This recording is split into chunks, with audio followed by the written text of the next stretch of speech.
Shalom saudara-saudaraku yang dikasihi oleh Tuhan Yesus. Kiranya damai, sejahtera dan kasih karunia dari Tuhan kita Yesus Kristus menyertai kita sekalian. Saudara-saudara yang dikasihi oleh Tuhan Yesus Kristus, pada kesempatan yang indah ini, mari kita akan belajar merenungkan firman Tuhan yang pada kesempatan ini kami ambil dari Injil Lukas 10 ayat 25 sampai ayat yang ke-37.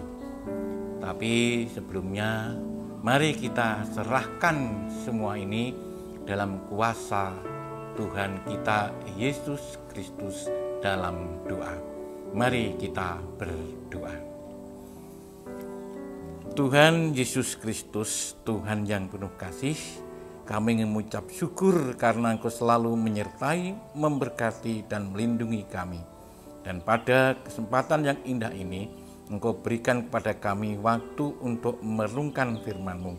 Kiranya Engkau saja yang beracara, kiranya Engkau saja yang pimpin, sehingga apa yang kami renungkan bersama dapat menguatkan iman kami dan menjadikan nama-Mu dipermuliakan.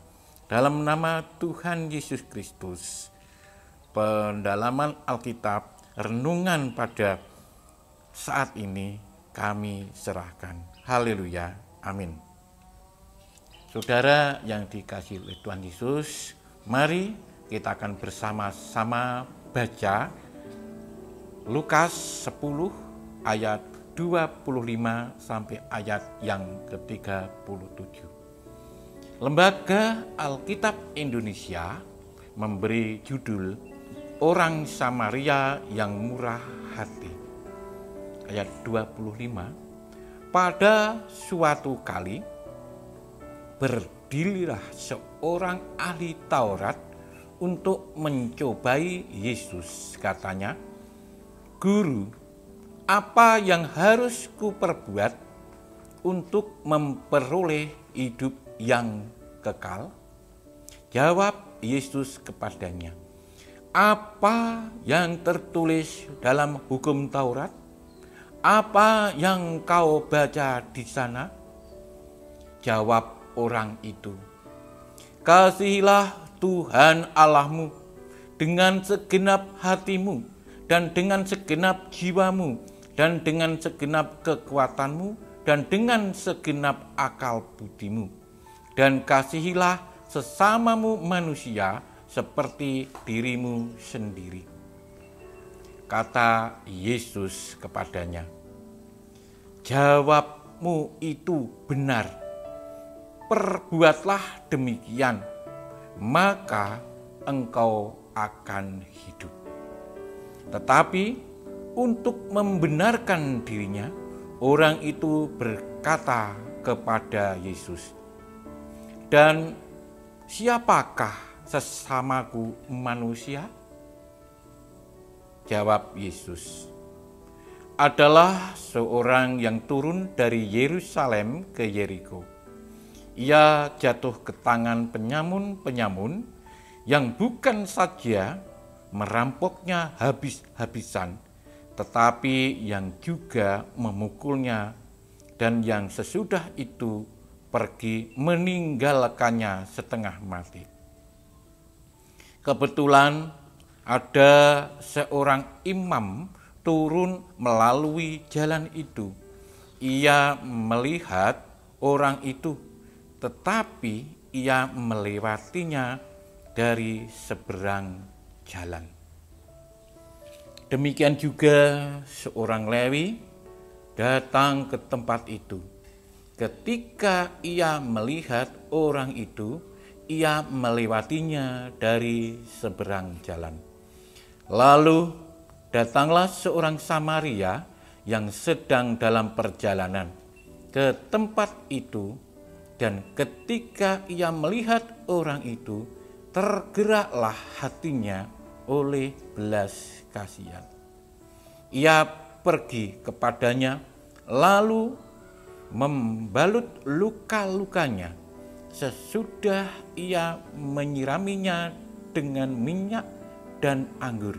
Kemudian ia menaikkan orang itu ke atas keledai tunggangannya sendiri, lalu membawanya ke tempat penginapan dan merawatnya.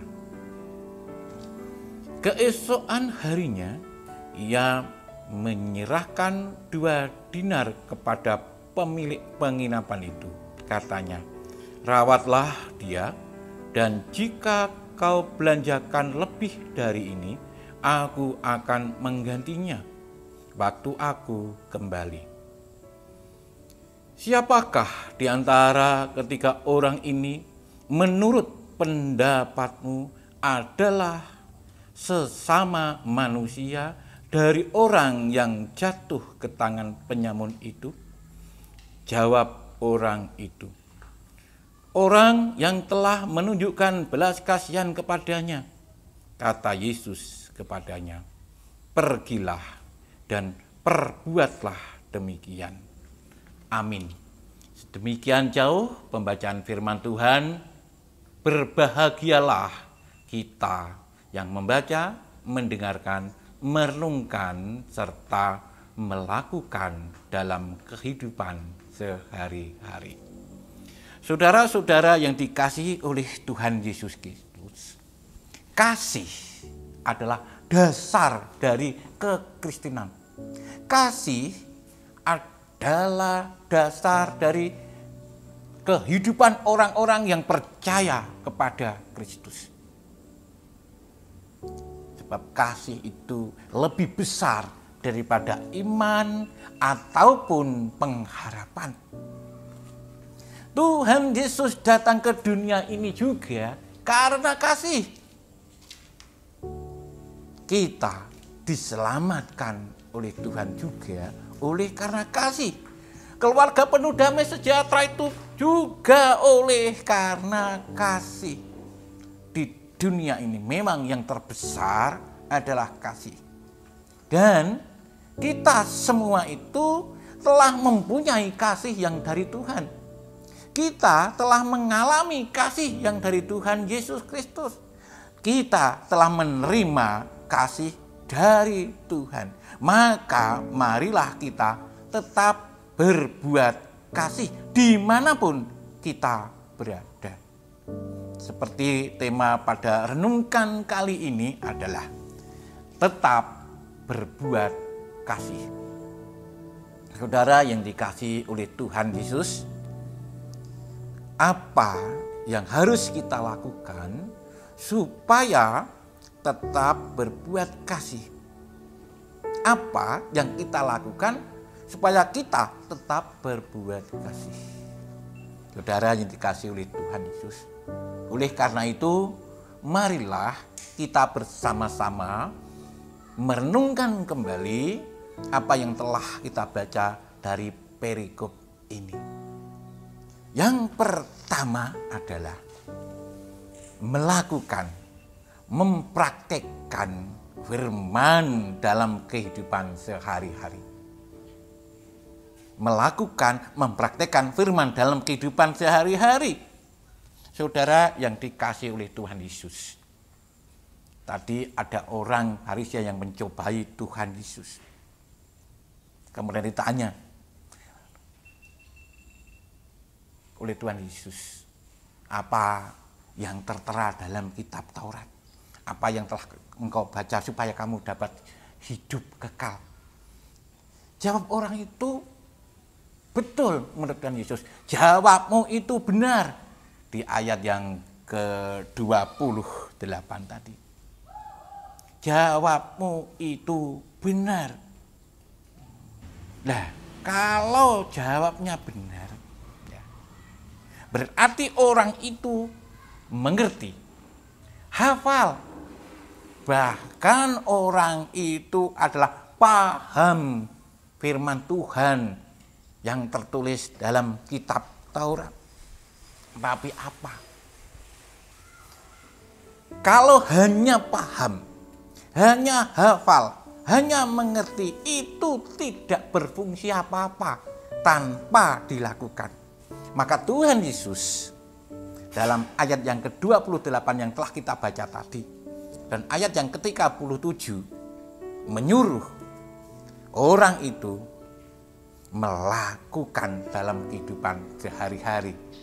Tidak hanya hafal, tapi harus melakukan. Tidak hanya mengerti dan memahami, tidak hanya teori, tapi kita harus melakukan dalam tindakan nyata di dalam kehidupan sehari-hari. Kalau hanya hafal, kalau hanya teori, sama sekali tidak berguna.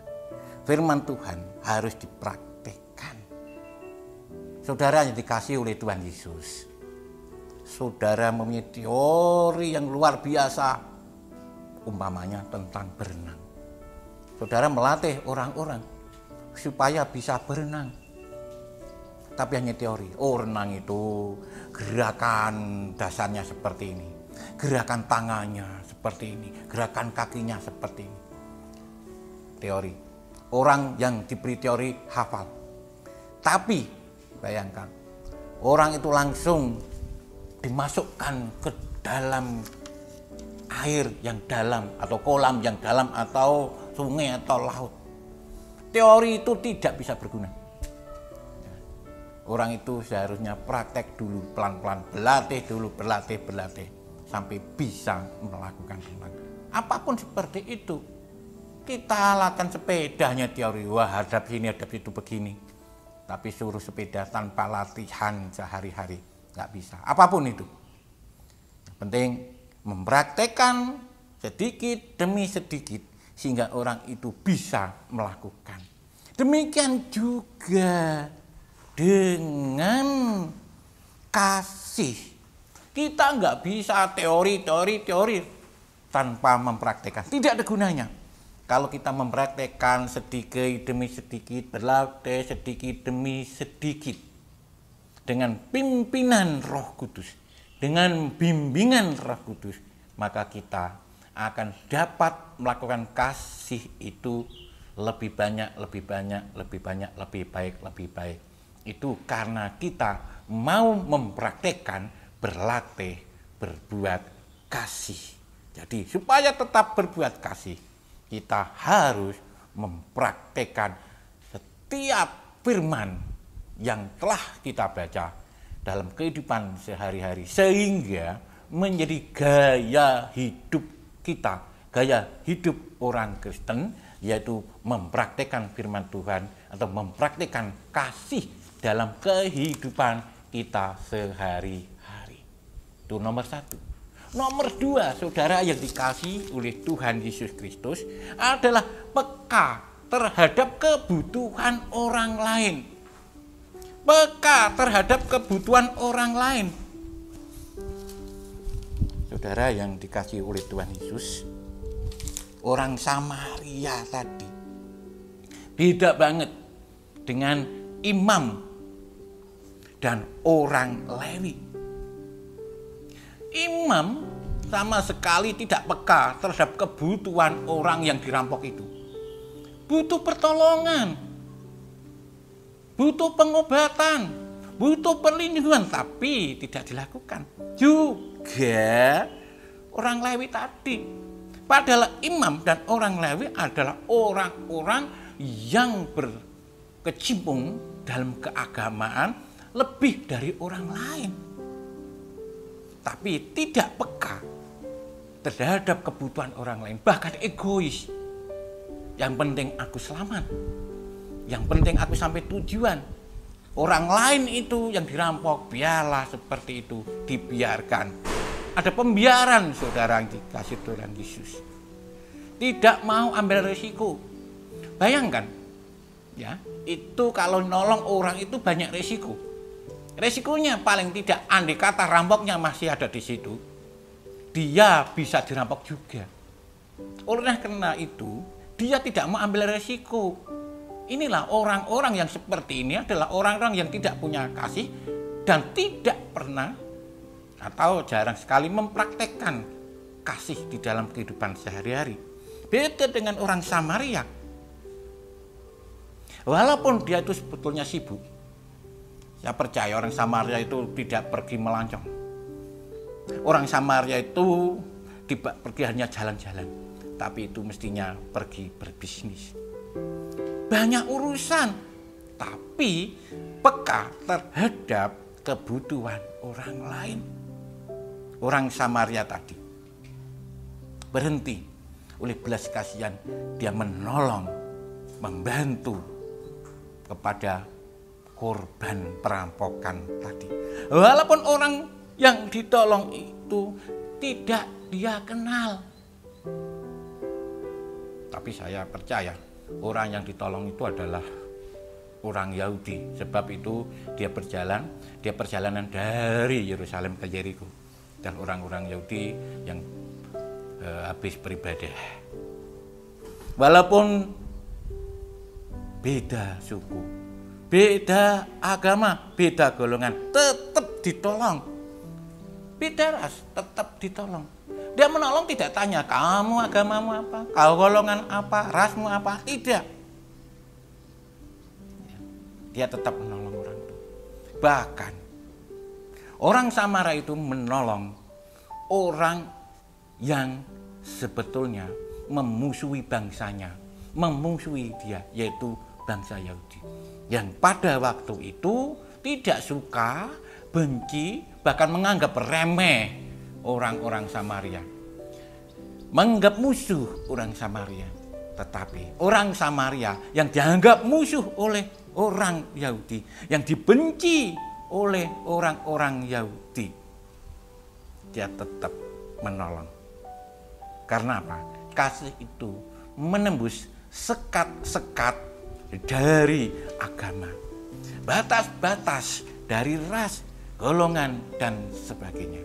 Mari, supaya kita tetap berbuat kasih, peka terhadap kebutuhan orang lain.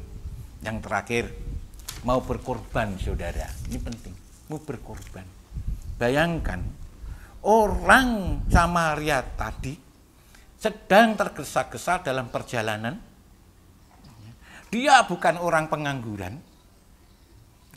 tapi karena kasihnya kepada sesama, rela berkorban segala-galanya. Mengapa saya mengambil segalanya? Dia korban waktunya, dia berkorban tenaganya, dia berkorban materinya. Materi tidak bahan-bahan itu, mulai dari membalut luka, memberi anggur, memberi minyak, bahkan sampai keledai tunggangannya sendiri itu ya, dikorbankan untuk orang yang ditolong tadi. Sampai masuk penginapan pun masih berkorban materi yang berupa uang. Ini luar biasa. Pengorbanan ini pengorbanan yang tanpa pamrih, saudara. Dia nggak tahu siapa orang itu, tapi yang dia tahu mestinya itu orang Yahudi yang memusuhi, yang menganggap musuh dia, membenci dia, meremehkan bangsanya, tapi tetap ditolong. Orang Samaria itu, kalau saya katakan, punya kasih tanpa pamrih, menolong tanpa pamrih. Dia punya kasih walaupun, itu apa maksudnya? Kasih walaupun itu menurut saya, kasih walaupun dibenci, tetap mengasihi. Kasih walaupun dia dimusuhi, dia tetap mengasihi. Itulah kasih yang sejati, yaitu kasih walaupun. Tapi banyak diantara orang-orang sekarang ini kasihnya bukan kasih walaupun, tapi kasih karena, maksudnya kasih karena dikasihi. Kasih karena orang lain berbaik pada dia. Atau kasih supaya, maksudnya kasih supaya orang lain berbaik kepadanya. Kasih supaya orang lain mengasihi dia, itu kasih supaya. Tapi orang ini, orang Samaria, dia kasih walaupun. Kalau kita hanya mengasihi orang yang mengasihi aku, apakah jasa kita? Orang yang tidak mengenal Yesus, orang bukan Kristen pun bisa mengasihi orang yang mengasihi orang itu. Itu gampang sekali.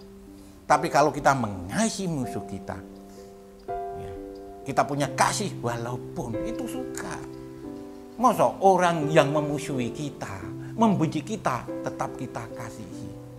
Itulah yang harus kita latih sedikit demi sedikit, sehingga kita mempunyai kasih dan tetap melakukan kasih. Amin.